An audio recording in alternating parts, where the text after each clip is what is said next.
Okay, so here's another one that was requested for some help. It's number 31 on the review packet.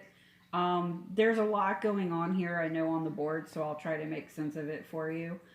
First of all, the question says write an equation in slope-intercept form. So the first thing where you want to start is right here with y equals mx plus b. This is your slope-intercept form for a line.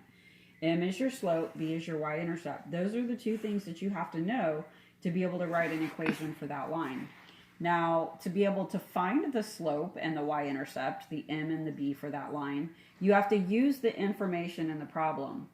And the first little bit of information that it gives you is that it tells you that it wants the equation of your line to be a line that is perpendicular to this line right here, y equals 3x minus 4. So over here in green is something that you need to remember. Slopes of perpendicular lines are negative reciprocals of each other.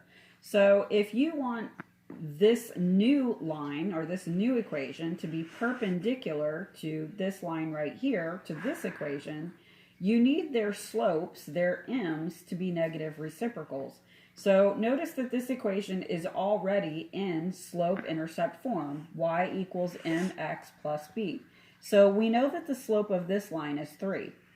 To find the slope of our new line, we need to find its negative reciprocal. So the negative reciprocal of 3 is negative 1/3. We change the sign and we flip it upside down. So if it's positive, we make it negative, and 3 is the same as 3 over 1. If you flip 3 over 1 upside down, you get 1 over 3.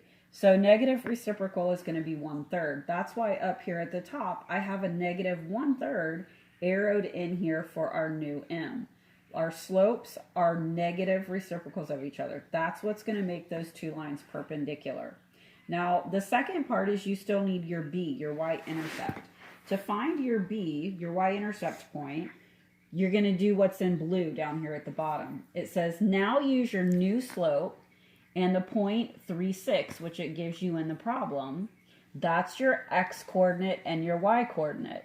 So you're going to plug that in for your x and your y values to plug into the equation and solve it for b. So what we've done is we've gone back, we've taken this original equation, this outline that we're starting with, and we're now plugging in things that we know. We know that the y-coordinate, or a y-coordinate, not all y-coordinates, but we know that one y-coordinate is 6. So we can plug that value in for y in the equation. That's going to equal our new slope, which is negative 1/3, times x. The x-coordinate is right here. It's in your point. That's your 3. So you're going to plug that in, plus b. And then you can solve this equation for b. So what we're doing is we're just taking one x and y value that we know occurs for this equation, 3 and 6, plugging that in for x and y into the equation, and then plugging in our slope that we just found too, and then solving that for b.